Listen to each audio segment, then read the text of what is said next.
Olá, prezadíssimos alunos! É com muita alegria que estou aqui gravando o nosso primeiro podcast, que será hoje um bate-papo sobre redação. Nós vamos resgatar diversos itens que foram de fundamental importância, que foram ministrados no interior das nossas aulas. O podcast ele é importante porque ele vai compor uma gama de materiais e videoaulas que foram disponibilizadas na área do aluno. Então, vamos hoje à redação. Dentro de um texto, quais são os itens relevantes para que aquele candidato consiga enxergar que a sua redação foi bem escrita? Vamos passar aqui por alguns tópicos que nós já conversamos, mas nós vamos manter em mente os itens que a nossa banca, em linha de frente, mais avalia. Primeiro, a organização desse texto. Jacira, a organização do texto é importante? Sim.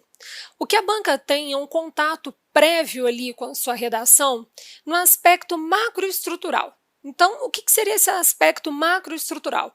Ela irá olhar se a sua introdução apresenta um tamanho de 5 a 6 linhas. O ideal é que não passe de 6 linhas.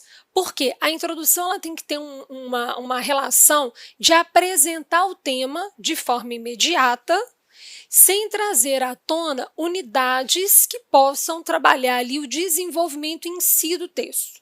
Então, de fundamental importância que você entenda que a sua introdução textual ela precisa abarcar no máximo 6 linhas, pela quantidade de linhas que nós temos de acordo com o nosso edital em questão. Jacira, eu posso fazer um parágrafo com menos de 5 linhas? Seja na introdução, seja no desenvolvimento, seja na conclusão? Não é viável. Por que não é viável? Como nós já conversamos em sala de aula. Não é viável fazer um parágrafo com menos de 5 linhas, porque a nossa banca em questão, ela irá entender como se fosse uma sequência lógica de frases e partes oracionais, mas ela não irá enxergar um parágrafo composto por 4 linhas como uma unidade paragrafal. Então, ela vai enxergar uma sequência lógica, mas não irá compor naquele aspecto estrutural do texto como se fosse um item avaliado ali como um parágrafo.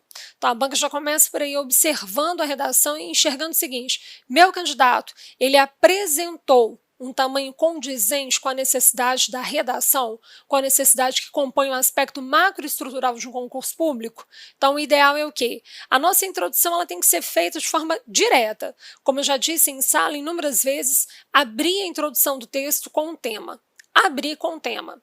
Não é para ficar fazendo circunlóquio, né? Vamos resgatar. O que seria esse circunlóquio? Seriam aqueles rodeios, né? A pessoa vai floreando para depois apresentar o verdadeiro tema. Isso, ao invés de aproximar o corretor da banca, o membro ali da banca, o corretor do texto, com o interlocutor, com quem produziu o texto, ao invés de fazer esse ato de aproximação, na realidade causa o afastamento. Porque o que o corretor irá enxergar? Que a pessoa veio rodeando, fazendo esse movimento que se chama circunlóquio, né? Rodeando, para ganhar ali linhas, porque ele não sabia trazer uma escrita que fosse asseverada. Então, ele precisaria ganhar tempo e, consequentemente, vencer o número de linhas que a banca estipulou como um processo mínimo a ser cumprido. Então, o ideal é que a pessoa, na introdução, entenda: meu parágrafo tem que ser composto de 5 a 6 linhas, não mais que 6 linhas. Ponto. Ok? Joia. Outro item relevante. Como eu vou iniciar meu texto? A maioria me pergunta isso. Jacira, como eu devo iniciar o meu texto? Deve ser iniciado pelo tema. Mas eu vou copiar o tema e colar na redação? De forma alguma. De forma alguma. Você irá transpor esse tema para suas palavras, reproduzir esse tema. É fazer uma paráfrase do tema. Você pode... Claro que existem palavras que são de essência, de uma relevância semântica tão grande que não dá para fazer substituição, que não dá para trabalhar com um sinônimo. Essas palavras você mantém, né? Mas o corpo do tema como um todo, você lê, entende qual é o tema e já de imediato apresenta na introdução. É ideal que vocês compreendam que, pela abordagem de como a banca irá avaliar os itens, nós já sabemos que essa nossa redação ela virá com a marca discursiva de ser um texto dissertativo a argumentativo. Então, ela traz essa linha. Então, dentro dessa dissertação, você irá precisar abarcar pontos de opinião, né? Essa opinião ela vai ser trabalhada no interior do seu desenvolvimento, ela será alimentada. O que a introdução faz é já dar uma pincelada, ela abre com o tema, dá uma pincelada na sua noção, né, se você é a favor ou contra, se você fala assim, a importância de algo, porque você é a favor, né, a falta de necessidade de algo, ou a falta de relevância é porque você é contra, concordo? Então esse jogo de ideias já traz ali, na introdução de forma imediata, se você é a favor ou não a um item que a banca propõe para que vocês construam a redação, né? Se você é a favor daquela base temática, aquela opinião ou não. Então, de alguma forma, a sua introdução ela já abre com o tema do texto, na sequência já introduz uma mescla demonstrando a sua base opinativa, não é para defender ali argumentando, porque existe uma parte específica para isso que é o desenvolvimento. Mas como nós falamos em sala de aula, você só salienta, você só dá aquela pincelada que você é a favor ou contra, né? Claro, com um jogo específico de palavras, né? A importância de algo, né? A necessidade de algo, você já sabe que você é a favor. Na sequência, é muito importante que vocês entendam que o texto, nesse aspecto macroestrutural, que ele precisa ter um alinhamento. Ele precisa ter um alinhamento. Então, o recuo que você fez para a introdução precisa estar na mesma direção do recuo do desenvolvimento. E tem que ter recuo.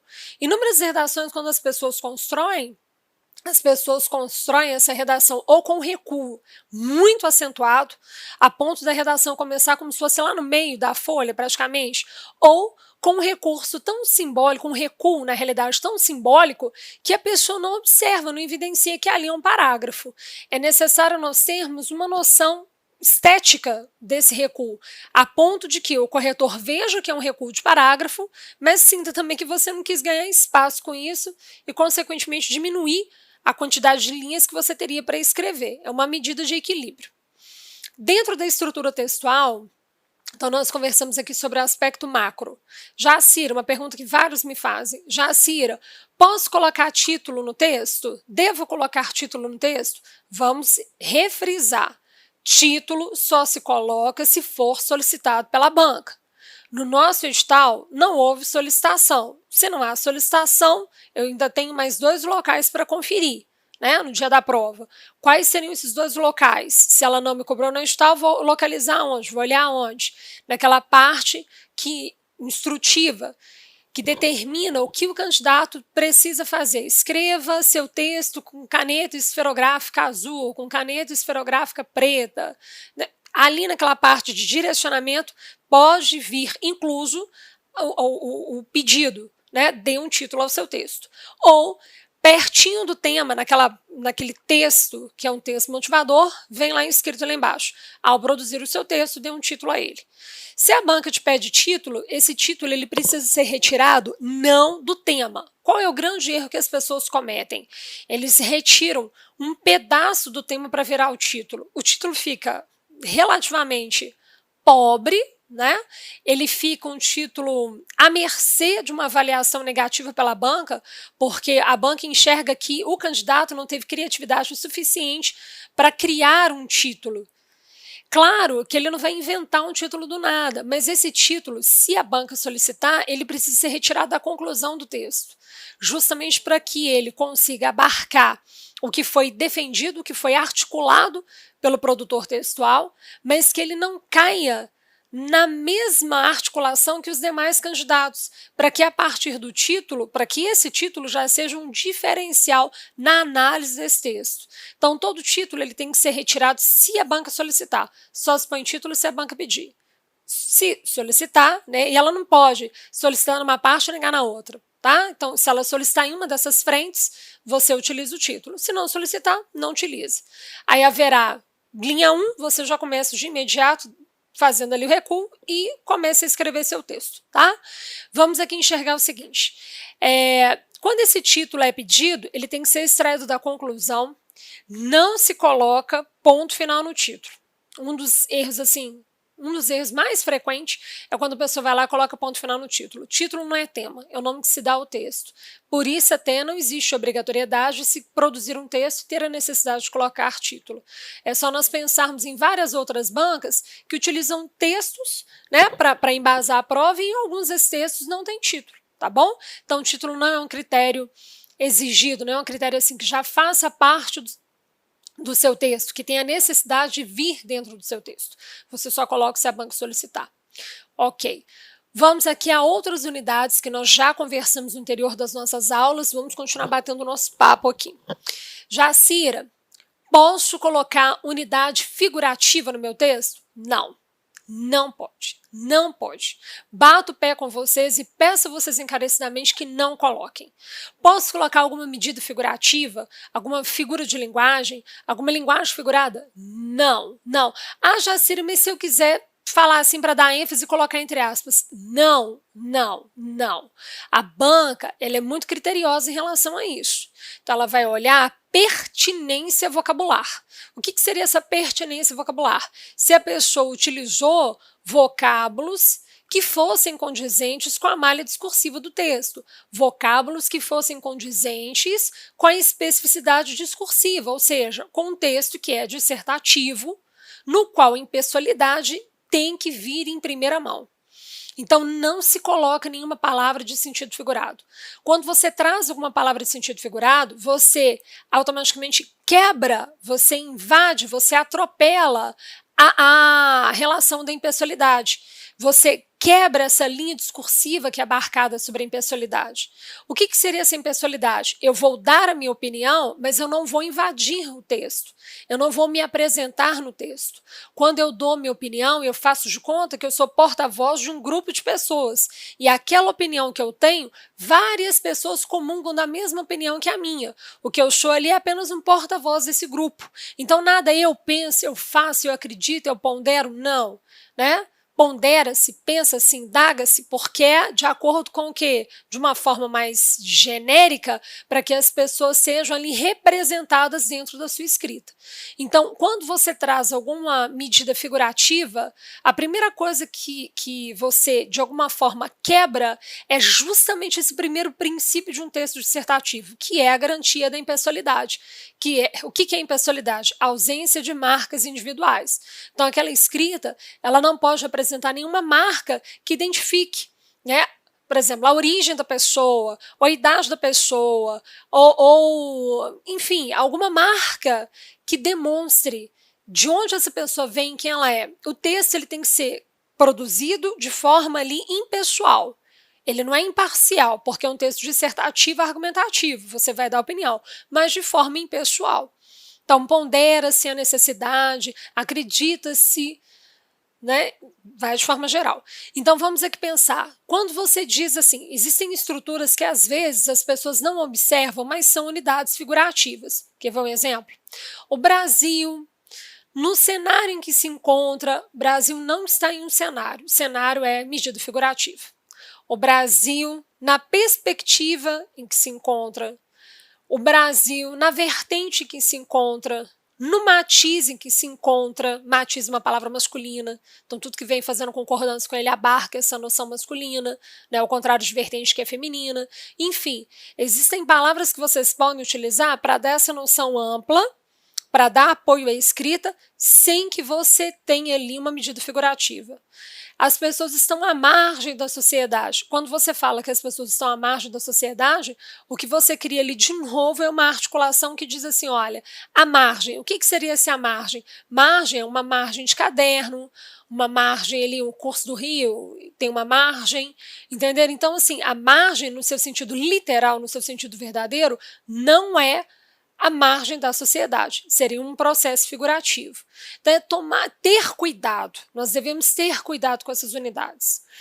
Existem também conectivos que são duvidosos na hora da escrita. O que seriam esses conectivos duvidosos? Jamais, jamais se inicia a conclusão colocando o conectivo contudo.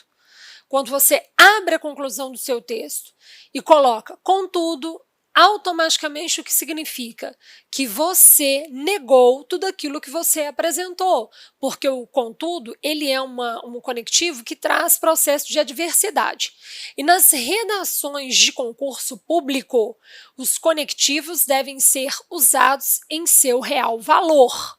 Então, eu vou trabalhar um conectivo de acordo com a origem dele, em consonância com o valor semântico que ele abarca de acordo com a sua origem. Então, não é cabível, não é bem visto utilizar o e, que seria um conectivo de adição, né, um conectivo aditivo, no sentido de adversidade.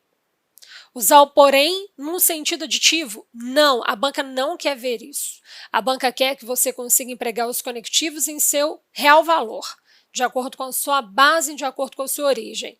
Então, automaticamente, ao empregar o contudo, você traz uma negação a tudo aquilo que você escreveu. Então, é como se você apresentasse a redação e automaticamente negasse o que você acabou de fazer. Automaticamente, o que a banca entende? Zero. Zero. Né? É um critério de nulidade. Qual é outro critério de nulidade? Quando a pessoa, para destacar alguma coisa na redação, vai lá e coloca uma palavra em caixa alta. O que seria caixa alta?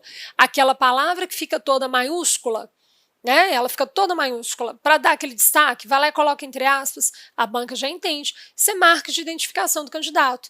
O candidato teve acesso a quem vai corrigir a redação e combinou com quem vai corrigir a redação de ser identificado por meio dessa marca. Automaticamente isso é um critério de nulidade. Então nós devemos ter cuidado ao fazer a escrita do texto. Outra unidade que eu percebo muito, que é muito frequente, mas não é bem vista pela banca, é quando você faz separação silábica, mesmo que a separação silábica seja reconhecida pelo dicionário. Quando você faz separação silábica e deixa uma sílaba isolada ou na linha superior ou na linha inferior. O que a banca entende é que com esse tipo de trato com a unidade, com o vocábulo, você teria quebrado a fluidez argumentativa. Então, o que eu aconselho em todas as minhas aulas, o que eu já aconselhei, o que eu refriso agora nesse podcast, né, nesse nosso bate-papo, que você se lembre de uma combinação nossa, de um combinado nosso. O que nós combinamos? Que vocês iriam alongar a palavra anterior. Por exemplo, observei que eu vou ter que separar em sílabas a palavra e que iria ocasionar uma sílaba isolada aqui em cima. Nossa, e o restante dela todo lá embaixo. O que nós iríamos fazer? Esticar a palavra anterior, mesmo que ela ficasse um pouquinho fora de estética, não ficasse tão bonita, mas esticasse um pouquinho a palavra anterior para que aquela sílaba fosse trazida para baixo. Em concurso público, indiferente de qual é a banca, não se faz divisão silábica de palavras construídas, constituídas por 2 ou 3 sílabas. Não se faz divisão silábica. Ou você deixa a palavra na linha de cima, aperta a ponto dela caber lá em cima mesmo que dê uma deformada na letra, desde que ela fique legível, né? Ou você desce a palavra para a linha de baixo. Não se faz divisão silábica, ok? Então, nesse nosso bate-papo de hoje, eu quis reacender aquela chama que nós trabalhamos na sala sobre o perfil da nossa banca. É muito importante que vocês tenham em mente o perfil da banca, o que a banca gosta de enxergar na redação, o que a banca analisa como ponto positivo e o que a banca, em contrapartida, critica, para que vocês possam ter uma desenvoltura, para que vocês possam produzir um texto que seja realmente profícuo, realmente que a construção textual consiga ser uma base asseverada. Meu beijo carinhoso a vocês, muito obrigada pela companhia, pela participação de vocês, até a próxima, tchau, tchau.